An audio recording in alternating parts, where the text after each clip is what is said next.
ஜெயரங்கன். எழுதியவர் ஜே.ஆர். ரங்கராஜு. அத்தியாயம் 13. கொழம்பு துப்பறிவோர் போட்டி. பகுதி 2.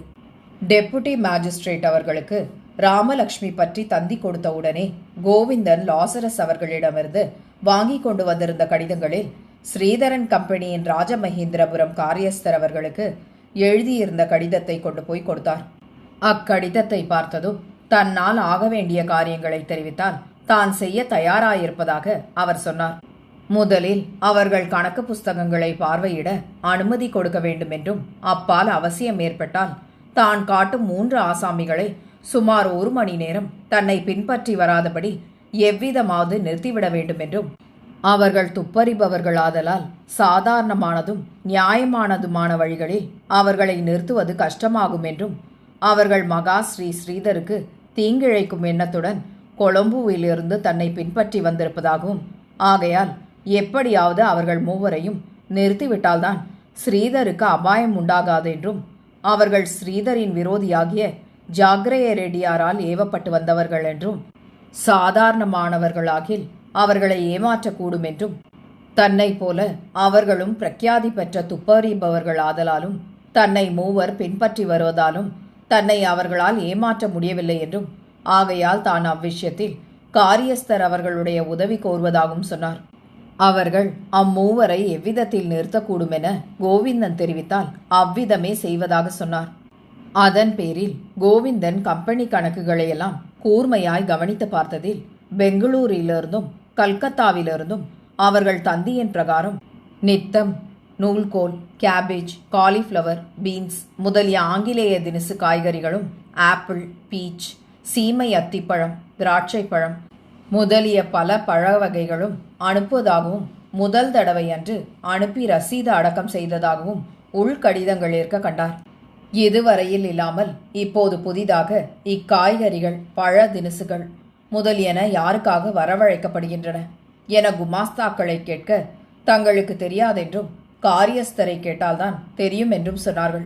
அவரை கேட்டதும் சற்று வேற்று முகத்துடன், எனக்காகத்தான், அதை பற்றி உமக்கென்ன என்று கடுமையான பதிலளித்தார்.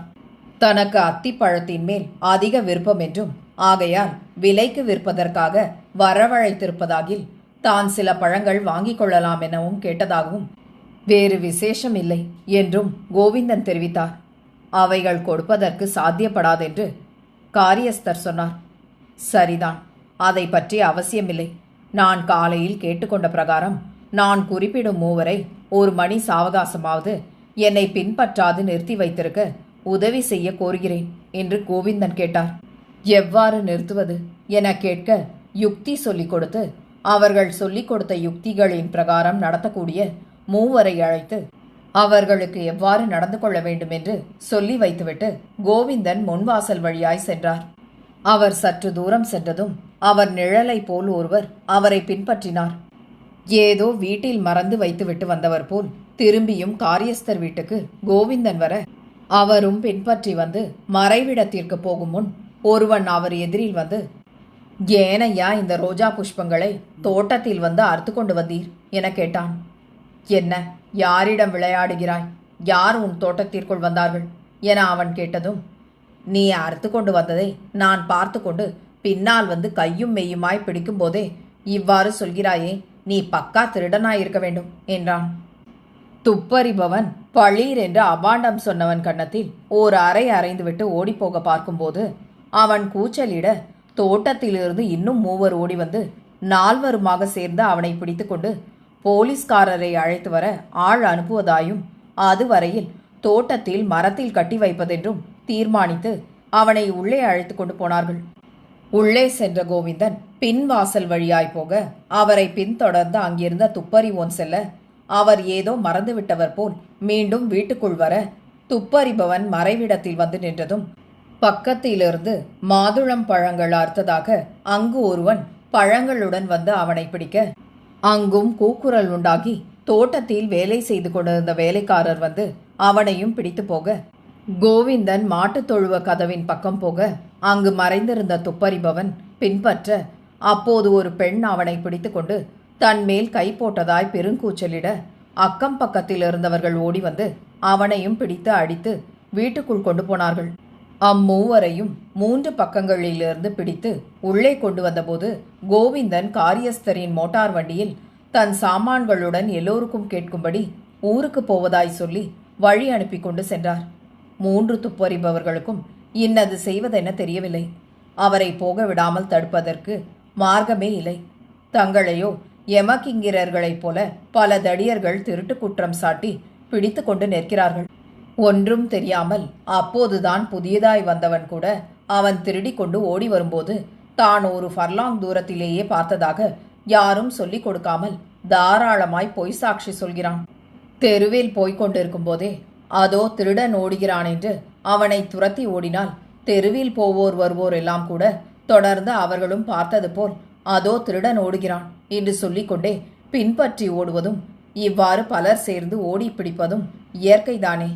அவ்வாறே இருவர் திருடியதையும் ஒருவன் அப்பெண் மேல் கை போட்டதையும் பார்த்ததாக முன்பின் அறியாத பலர் சொல்ல தயாராய் வந்துவிட்டார்கள்.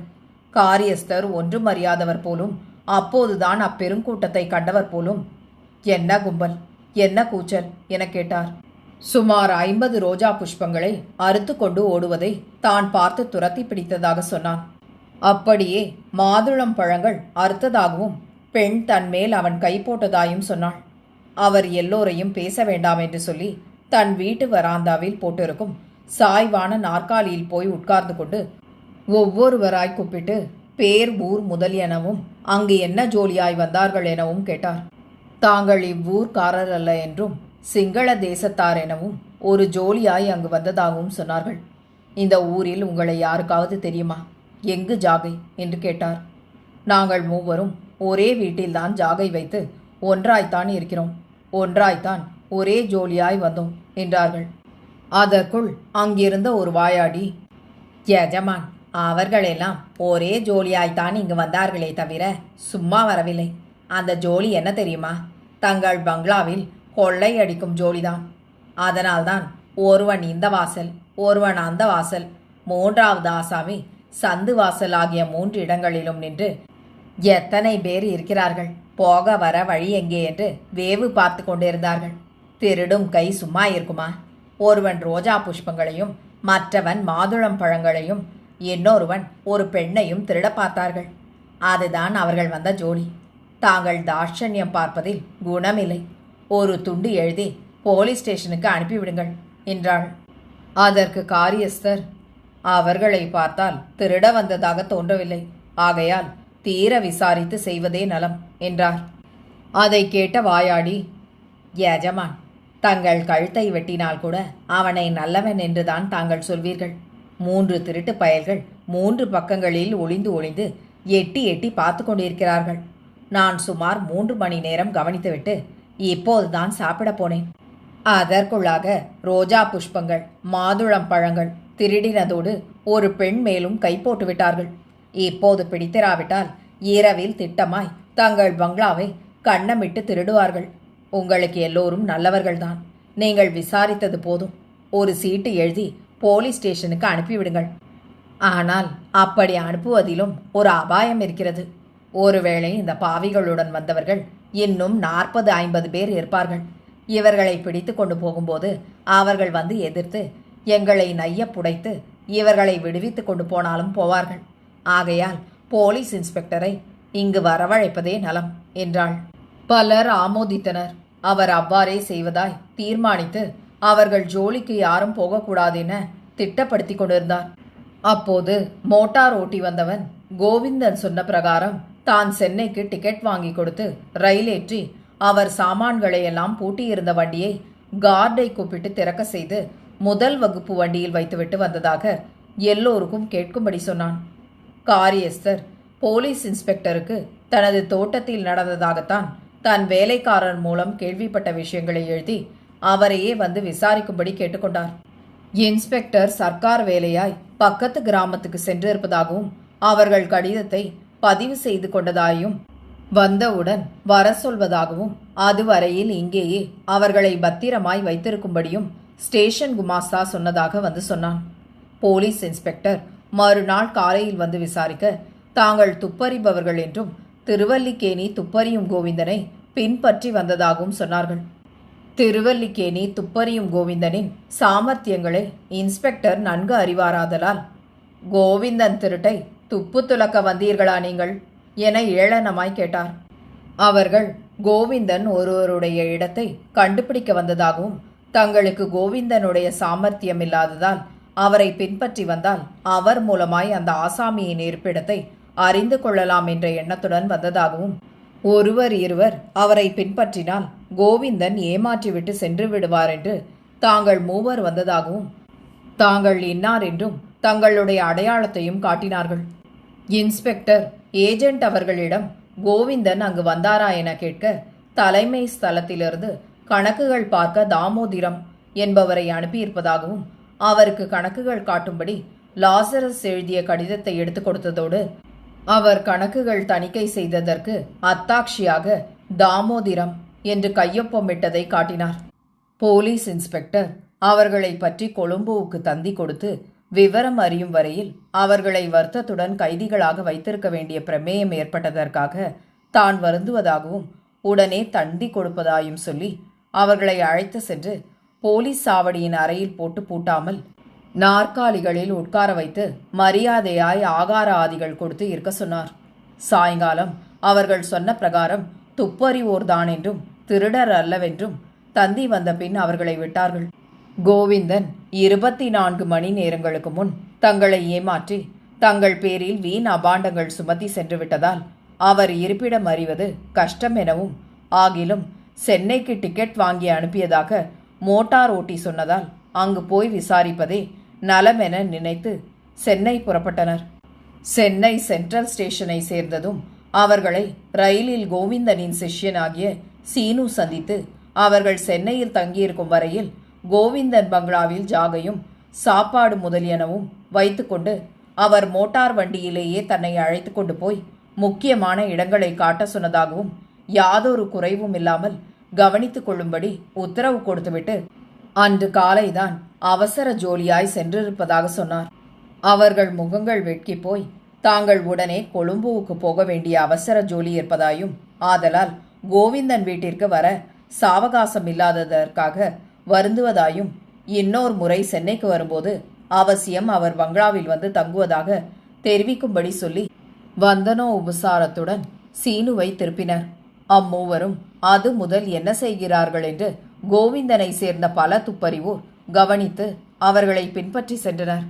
நிற்க ராஜமகேந்திரபுரத்தில் மாலை 5 மணிக்கு மெயிலில் ஏறிய கோவிந்தன் அடுத்த ஸ்டேஷன் ஆகிய கோதாவரியில் போய் இரவு 7 மணிக்கு இறங்கி பிரயாணிகள் தங்கும் முசாஃபரி பங்களா சென்று, பங்களா காவற்காரன் வெளியில் சென்றிருந்ததால் ஒரு அறையில் தமது சாமான்களை இறக்கி வைத்துக்கொண்டு பங்காளி பாபுவாக வேஷம் தரித்து கொண்டு பானர்ஜி என்ற பெயருடன் முசாஃபரி பங்களாவில் வசித்து, முசாஃபரி பங்களா கணக்கு புஸ்தகத்திலும் பானர்ஜி என்று கையொப்பமிட்டார். அதுவரையில் அவர் நிழலை போல் பின்தொடர்ந்து வந்த 3 துப்பறிவோர் அப்போது அவரை பார்த்தால் கூட கோவிந்தன் என்று சந்தேகிக்க முடியாது. நமது வாசகர்கள் கோவிந்தன் முன்னமேயே ஏன் இவ்வாறு வேஷம் தரித்து தன்னை பின்பற்றி வந்த துப்பறிபவர்களை ஏமாற்றி இருக்கக்கூடாது என நினைக்கக்கூடும். துப்பறிபவர்களுக்கெல்லாம் வேஷம் போடல் நன்றாய் தெரியுமாதலால் கோவிந்தன் ஒரு வீட்டிற்குள் சுயரூபத்துடன் சென்று வேறு ரூபத்துடன் வெளிவந்தால் கூட துப்பறிவோருக்கு திட்டமாய் தெரியாவிட்டாலும் சந்தேகித்தாவது மூவரில் ஒருவர் பின்தொடர்ந்து கவனித்து கண்டுபிடித்துவிடக் கூடுமாதலால் தான் அவ்வாறு செய்யவில்லை. பானர்ஜி மறுநாள் காலை 8:57 மணிக்கு கோதாவரியிலிருந்து ராஜமகேந்திரபுரம் வந்து இறங்கினார். அவர் எவ்வாறு சுலபமாய் வேஷம் மாற்றிக்கொள்கிறாரோ அவ்வாறே அவர் பெட்டிகளும் பானர்ஜி என்று எழுதப்பட்ட உரை போட்ட பெயர்களுடன் நிறம் மாறி காணப்பட்டன. தனக்கு அன்றைய ரயிலில் பெங்களூரிலிருந்து ஒரு காய்கறி கூடை வரவேண்டும் என்றும் வந்ததா என்றும் ஒவ்வொரு கூடையையும் கவனித்து பார்த்தார். ஸ்ரீதரன் அண்ட் கம்பெனி, காரியஸ்தர், ராஜமகேந்திரபுரம் என விலாசமிட்ட கூடையொன்று பெங்களூரு வியாபாரிகளான ஒப்பலப்பா பிரதர்ஸ் இடமிருந்து வந்திருந்தது. அதற்காக வந்து காத்திருந்த வேலைக்காரன் அதை வாங்கி கொண்டு போய் காரியஸ்தரிடம் கொடுக்க போனான். அப்போது அங்கு கூலி மோட்டாரில் வந்து இறங்கிய பானர்ஜி என்னும் கணவான் வியாபார விஷயமாய் காரியஸ்தரிடம் பேசிக் கொண்டிருக்கும்போது வேலைக்காரன் கூடையை கொண்டு வந்து வைத்தான். அவர் தெலுங்கு பாஷையில் விலாச சீட்டை எடுத்துவிட்டு நான் சொன்ன பிரகாரம் சீட்டு போட்டு ஜல்தியாய் கொண்டு போய் அடுத்த வண்டியில் போகும்படி அனுப்பு என்றார். தான் பேச வேண்டிய விஷயத்தை சுருக்கமாய் பேசி முடித்துக்கொண்டு பானர்ஜி ரயில்வே ஸ்டேஷன் சென்று காத்திருந்தார். மறுபடியும் அக்கூடை ஸ்ரீதரன் அண்ட் கோ, காரியஸ்தர், சாமல்கோட்டை என்ற விலாசம் விட்டு அங்கிருந்த அடுத்த வண்டியில் அனுப்பப்பட்டது. அக்கூடைக்காக அங்கு ஒரு சேவகன் காத்திருந்து பெற்று போய் காரியஸ்தரிடம் கொடுக்க போனான். அச்சமயம் பானர்ஜி அந்த காரியஸ்தரிடம் போய் வியாபார ரீதியாய் பேசிக் கொண்டிருந்தார். வேலைக்காரன் கூடை கொண்டு வர அந்த அறையிலேயே வைத்துவிடும்படி உத்தரவிட்டார். அவனும் வைத்துவிட்டு சென்றான். அவர் அக்கூடையை பிரிக்கவும் இல்லை, வேறு எங்கும் அனுப்பவும் இல்லை. என்ன செய்ய போகிறார் என்று தெரியாததால் பானர்ஜி வெகு நேரம் விலைகளை பற்றி தாவா செய்து கொண்டும் தலைக்கு போட்டால் காலுக்கும், காலுக்கு போட்டால் தலைக்கும் போட்டுக்கொண்டு போகாமல் பேசிக்கொண்டே இருந்தார். ஏஜென்ட்டுக்கு அவரிடம் வியாபாரம் செய்வதின் மூலமாய் பெரும் லாபம் கிடைக்கும் போல் தோன்றினதால் அவருக்கு அங்கேயே சாப்பாடு போட்டு அவசர வேலைகள் பார்க்கும் நேரம் போக மற்ற நேரங்களில் அவரிடம் பேசி எப்படியாவது வியாபாரம் முடிவடையும்படி செய்ய எண்ணினார். மாலை 5 மணியாகியும் வியாபாரம் முடிவடையும் மார்க்கம் காணும். தான் மாலை நேரங்களில் நித்தம் படகு விட்டு தேகாபியாசம் செய்வதாகவும் அதற்காக போவதாகவும் சொல்லி மாலை சிற்றுண்டி முதலியவற்றோடு அக்காய்கறி கூடையையும் கொண்டு போய் தன் படகில் வைக்கும்படி உத்தரவிட்டார். அப்போது பானர்ஜி அவரிடம் விடை பெற்று கொண்டு சென்றார். மறுநாள் மாலை சாமல்கோட்டை ஸ்ரீதரன் கம்பெனி காரியஸ்தர் படகு புறப்படும் போது முன்னும் பின்னும் சென்று கொண்டிருந்த பல படகுகளில் ஒரு படகில் பானர்ஜி ஐரோப்பியராக மாறி தனது வேலைக்காரனுடன் தின்பண்டங்கள் கூடை வைத்துக்கொண்டு சென்று கொண்டிருந்தார். காரியஸ்தரின் படகு சுமார் 5-6 மைல்கள் சென்று 4 பக்கங்களிலும் தண்ணீர் சூழ்ந்திருந்த ஒரு திட்டின் பக்கம் போய் நின்றது. அதிலிருந்த சாமான்களையெல்லாம் ஒவ்வொன்றாய் காரியஸ்தர் அத்திட்டில் கொண்டு போய் இறக்கினார். அங்கிருந்த வேலைக்காரன் அதை உள்ளே கொண்டு போய் வைத்துக் கொண்டிருந்தான். ஐரோப்பிய வேஷத்துடன் இருந்த கோவிந்தன் தன் படகையும் அக்கரையோரத்தில் கொண்டு போகும்படி படகுக்காரர்களுக்கு உத்தரவிட்டார். அப்படகோட்டிகள் அத்தீவு ஸ்ரீதரன் கம்பெனிக்கு சொந்தம் என்றும் அதில் சர்க்காரிடம் அனுமதி பெற்று சர்க்கார் பராமரிப்பில் ஸ்ரீதரன் கம்பெனியார் கஞ்சா பயிரிடுவதால் சர்க்கார் கலால் இலாக்காதார் துப்பாக்கிகள் சகிதம் காவல் இருப்பதாகவும் எவரையும் அங்கு விடமாட்டார்கள் என்றும் அதற்காகவே தீவில் 4 பக்கங்களிலும் 12 அடி உயரமுள்ள இரும்பு முள்வேலி போட்டிருப்பதாகவும் அங்கு எவரும் போக அனுமதிக்க மாட்டார்கள் என்றும் தங்கள் படகை அதிகாரிகள் அனுமதியின்றி அங்கு கொண்டு போனால் படகுக்கு கொடுத்திருக்கும் உரிமை ரத்து செய்யப்பட்டுவிடும் என்றும் ஆகையால் படகை அங்கு செலுத்த முடியாது என்றும் சொன்னார்கள். அதற்கேற்றாற்போல் அங்கு சர்க்கார் பராமரிப்பில் வைக்கப்பட்ட கஞ்சா தோட்டம் அனுமதியின்றி அத்துமீறி வருபவர்கள் ஆக்கினைக்கு உள்ளாவார்கள் என ஒரு பலகையில் ஆங்கிலத்திலும் தெலுங்கு பாஷையிலும் எழுதப்பட்டு நடப்பட்டிருந்தது. தான் போய் அந்த அதிகாரிகளிடம் ஒரு வார்த்தை பேசி வர வேண்டும் என்று கோவிந்தன் எவ்வளவு தூரம் சொல்லியும் படகுக்காரர் முன்கூட்டி எழுதி கரைக்கு படகு போக அனுமதி சீட்டு பெற்றிருந்தால் ஒழிய எந்த படகும் அக்கரையின் 10 கஜ தூரத்திற்குள் போகக்கூடாதென்றும் போனால் அங்குள்ள கலால் இலாக்கா அதிகாரிகளுக்கு சுடுவதற்கு கூட அதிகாரம் உண்டென்றும் அத்துடன் மீண்டும் படகு ஓட்ட அனுமதி சீட்டே அளிக்கப்பட மாட்டாது என்றும் மறுத்துவிட்டனர். அங்கே என்னென்ன இருக்கிறதென்று கோவிந்தன் கேட்டார்.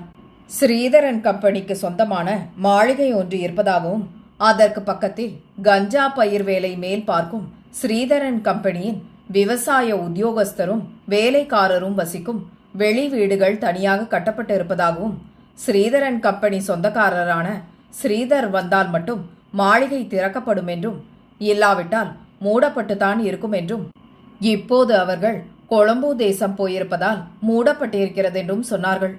அத்துடன் அங்கு என்ன சாமான்கள் எடுத்து போனாலும் அங்கிருந்து எந்த சாமான்கள் எடுத்து வந்தாலும் கலால் இலாக்காதார் சோதிக்காமல் விடமாட்டார்கள் என்றும் தெரிவித்தனர். கோவிந்தன் மீண்டும் சாமல்கோட்டை போய் சேர்ந்தவுடன் அத்தீவில் யார் யார் வசிக்கிறார்கள் என கேட்டார். விவசாய உத்தியோகஸ்தரும் வேலைக்காரரும் கலால் உத்தியோகஸ்தர் சிப்பந்திகள் நீங்களாக வேறு யாரும் வசிப்பதில்லை என்று விசாரித்தறிந்து கொண்டார். அப்பால் அங்கு மாளிகை எந்த பாகத்தில் கட்டப்பட்டிருக்கிறது என்றும் கலால் இலாக்காதாரும் விவசாய வேலைக்காரரும் மாளிகைக்கு போக வர சாதனங்கள் உண்டாவென்றும் விசாரித்தார். தீவின் பாதி பாகத்தின் மத்தியில் சுற்றி வேலியிட்டிருப்பது போல் மாளிகையையும் வேலி போட்டு தனியாக பிரித்திருப்பதாகவும், மாளிகை சொந்தக்காரர் வந்திருக்கும் காலம் நீங்களாக இதர காலங்களில் மாளிகை பூட்டப்பட்டுத்தான் இருக்கும் என்றும், அதன் சாவியும் சொந்தக்காரரிடமே தான் இருக்கும் என்றும், அவர்கள் அங்கு வசிக்காத காலத்தில் எவரும் அங்கு போக வேண்டிய பிரமேயமே கிடையாதென்றும் தெரிவித்தார். வெளியார் எவராவது அம்மாளிகையை போய் பார்க்க விரும்பினால் போக அனுமதிக்கப்படுவார்களா என கேட்க, அனுமதி கொடுக்கப்படவே மாட்டாதென்று திட்டமாய் தெரிவித்தனர். பெங்களூரிலிருந்தும் கல்கத்தாவிலிருந்தும் அதிக விலையுள்ள காய்கறிகளும் பழங்களும் அனுப்பப்பட்டு வருவதாலும், அங்கு வசிக்கும் விவசாய உத்தியோகஸ்தருக்கு அவ்வளவு செலவு செய்து அப்பழங்களும் காய்கறிகளும் வரவழைக்க போதிய வருமானம் இல்லை என்றும், சாமல் கோட்டாவில் அவ்வளவு வியாபாரம் இல்லாமல் இருந்ததும் 3 லட்சம் ரூபாய் தரிசன உண்டியல் மூலமாய் அனுப்பப்பட்டதாக கணக்குகள் காட்டுவதாலும், ஸ்ரீதரன் கலால் இலாக்கா உத்தியோகஸ்தர் உளவின் பேரிலோ அல்லது அவர்களுக்கு கூட தெரியாமலோ அங்கு வசித்து வருகிறார் எனவும் நினைத்து அங்குள்ளவர்களையெல்லாம் ஏமாற்றி போவதற்கு ஏதாவது மார்க்கம் உண்டா என யோசித்துக் கொண்டிருந்தார் கோவிந்தன்.